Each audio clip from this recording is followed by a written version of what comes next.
Good morning बच्चों। और आप वैसे टेस्ट चल रहे हैं, लेकिन आपका ये चैप्टर है, इसमें मैंने इसके पहले आप लोगों को 5th चैप्टर, इसके पहले आप लोगों को मैंने क्या पढ़ाया था, लिंग पढ़ाया था, है ना। तो इसके पहले मैंने आप लोग को लिंग समझाया था, जिसमें आपको मैंने 2 प्रकार के लिंग बताए थे, स्त्रीलिंग और पुल्लिंग, ठीक है। और इसका बुक वर्क आपको करना है, बुक से ही आपको इसको लर्न करना है और बुक में ही इसकी जो एक्सरसाइज है वो सॉल्व करनी है। इसी तरह से वचन है, तो बच्चों आप लोग वचन पुरानी कक्षाओं में पढ़ चुके हैं। तो वचन से हमें किसका ज्ञान होता है? संख्या का ज्ञान होता है। वचन से हमें किसका ज्ञान होता है? संख्या का। मान लो जैसे मेरे पास ये एक पुस्तक है, तो मैंने इसको क्या कहा? पुस्तक, ठीक है। लेकिन यदि मेरे पास एक से ज्यादा हो जाती है तो मैं उसको क्या कहती हूँ? पुस्तकें। क्या कहती हूँ उसको? एक से ज्यादा हो गई तो ये हो गया पुस्तकें, ठीक है। तो इसका मतलब हमें इनसे संख्याओं का, इन शब्दों से हमें संख्या का पता चलता है। जब अलग अलग रहते तो कितनी संख्या में, जब हम उनको एक साथ बोलते हैं तो ये कितनी संख्या में हमको इससे पता चलता है। एक और एक से अधिक संख्याओं का हमें क्या होता है? पता चलता है। तो वचन की क्या परिभाषा हुई कि एक या एक से अधिक शब्दों, यानी एक या एक से अधिक कोई भी चीज का अधिक का ज्ञान हमें वचन के द्वारा होता है, ठीक है। किसके द्वारा होता है ज्ञान? हमें वचन के द्वारा होता है। अब वचन जो होता है, जैसे मैंने आपको एक बताया, तो जो एक चीज होगी वह क्या हो जाएगा? आपका एक वचन। यानी वचन के जो प्रकार है वो कौन कौन से हो गए? 2, एक वचन और बहुवचन।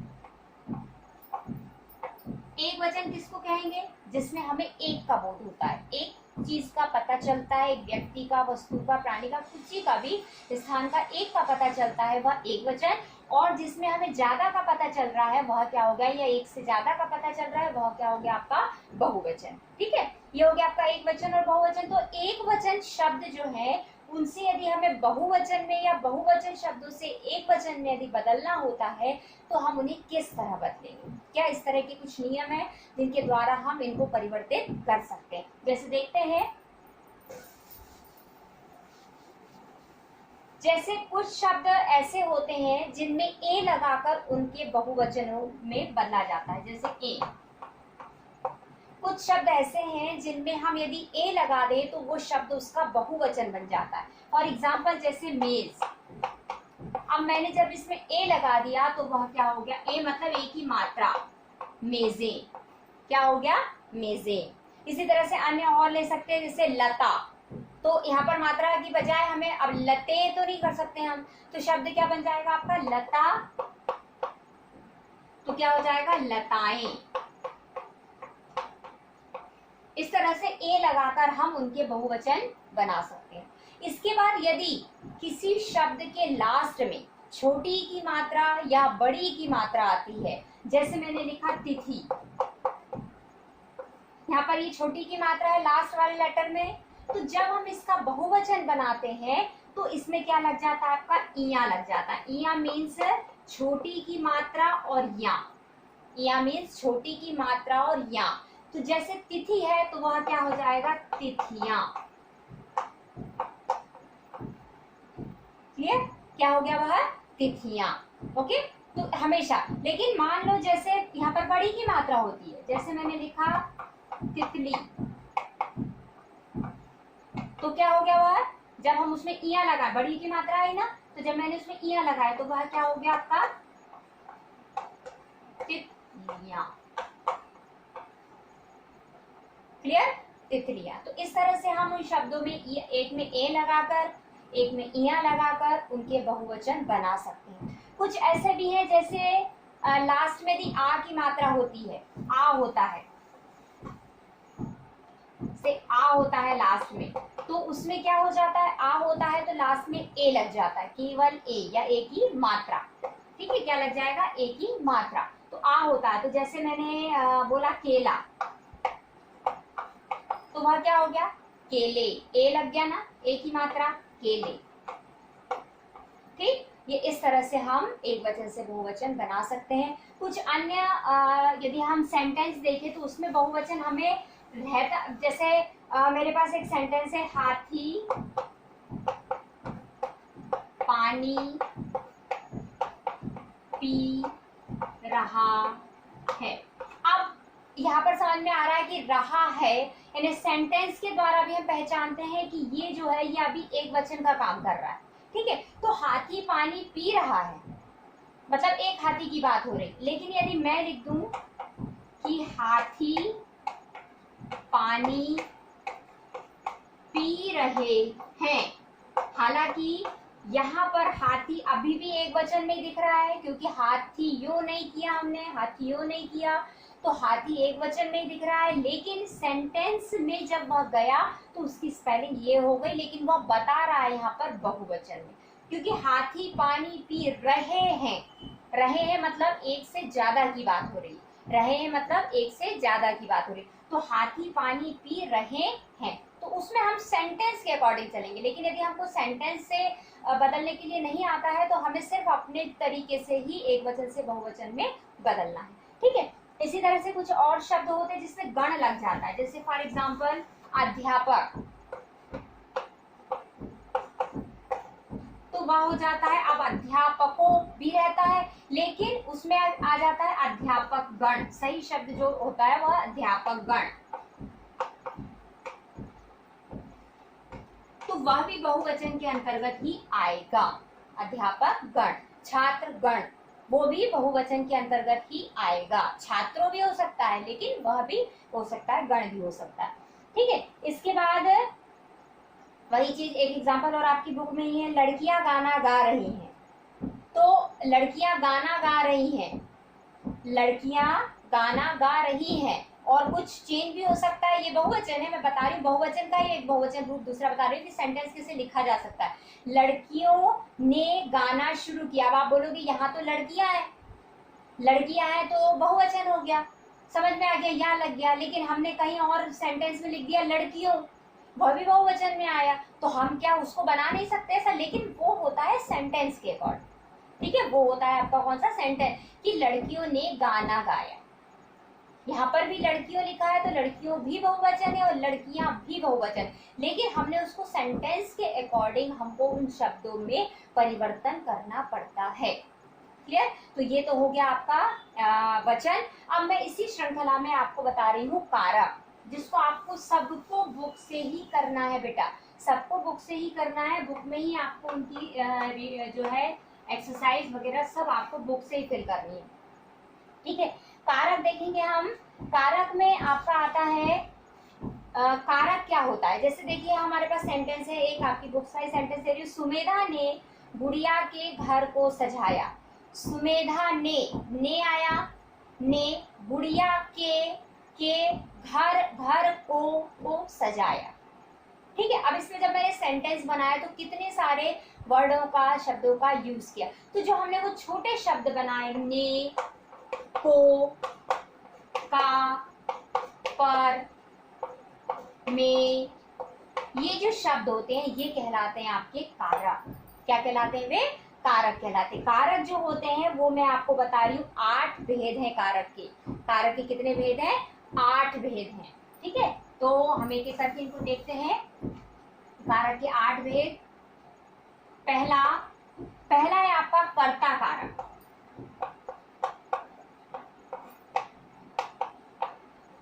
कर्ता कारक का क्या मतलब हुआ? कर्ता कारक का मतलब हुआ कर्ता आपका, यानी जो काम करता है, जो काम करता है वह क्या कहलाता है? कर्ता कहलाता है। तो उसके साथ यदि कोई शब्द इस तरह का मेपर वाला जुड़ा होता है तो वह आपका कर्ता कारक बन जाता है। जैसे कि कर्ता के साथ क्या जुड़ा होगा? उसका जो छोटा वाला जो लेटर शब्द है वो जुड़ा कौन सा, जैसे मैंने आपको अभी बताया, तो वो आपका होगा ने। तो ये जो ने शब्द हुआ ये इसकी कहलाती है विभक्ति चिन्ह। क्या कहलाता है उसका? विभक्ति चिन्ह। तो ऐसे ही सब कारकों के अपने अपने विभक्ति चिन्ह या संकेत होते हैं। तो इस कर्ता के लिए क्या प्रयोग होता है? ने। कर्ता के लिए क्या प्रयोग होता है? ने। कर्ता ने, ठीक है। दूसरा आता है कर्म, और उसका जो कर्म का मतलब क्या हो गया? जो काम हम करते हैं, जो काम किया जा रहा है। जैसे कुणाल चिड़ियों को उड़ा रहा है। क्या कर रहा है? वो उड़ा रहा है। चिड़ियों को, किसको उड़ा रहा है?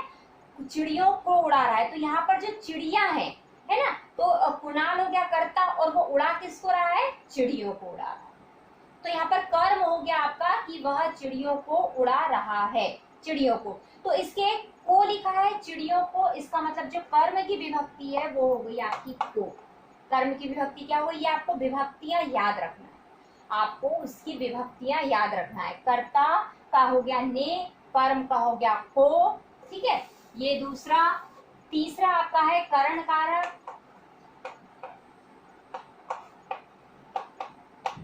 और करण कारक की जो विभक्ति है वो हो गई आपकी से।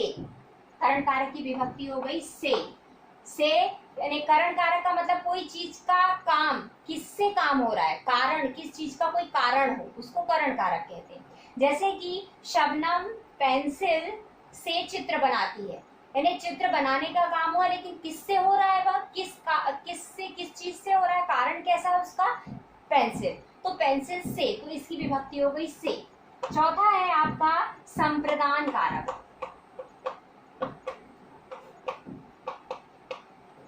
और इसकी विभक्ति है के लिए या को।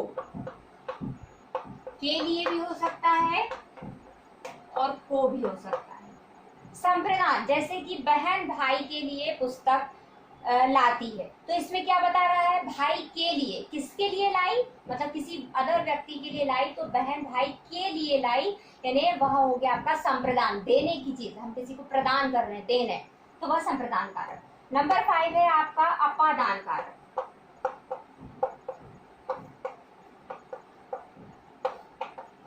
अपादान कारक, इसमें भी जैसे पेड़ से हम ले रहे हैं, हम इसमें संप्रदान दे रहे हैं, अपादान ले रहे हैं, तो पेड़ से, लेकिन आप ये बोलोगे कि यहाँ पर जो विभक्ति है वो भी से है और यहाँ पर भी विभक्ति से, लेकिन सेंटेंस के अकॉर्डिंग इनमें डिफरेंस है, ये कारण से होता है और यहाँ हम किसी चीज से ले रहे हैं तो वह से है ये, तो इससे इनकी विभक्ति चेंज हो जाएगी। नंबर 6 है आपका संबंध कारक।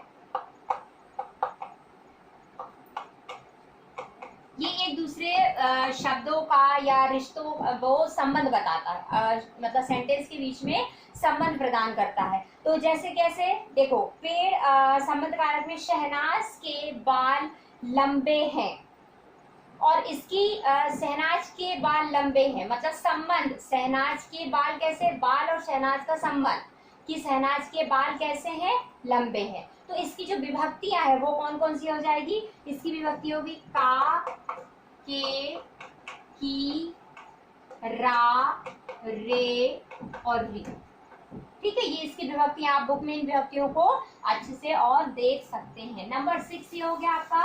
नंबर 7 और 8, नंबर 7 है आपका, नंबर 7 है आपका सहना हो गया अधिकरण कारक। अधिकरण,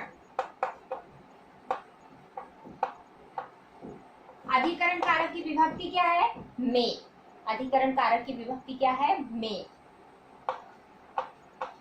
ठीक है। जैसे कि टोकरी में फूल रखें, टोकरी में फूल रखें, पेड़ या पर भी हो सकता, पेड़ पर क्या है, ध्यान से चढ़ो, तो इसमें में और पर दो विभक्तियां हैं इसकी, जो अधिकरण आपका कारक कहलाता है। अधिकरण कारक में विभक्तियां कौन सी हो गई, में और पर, ठीक है।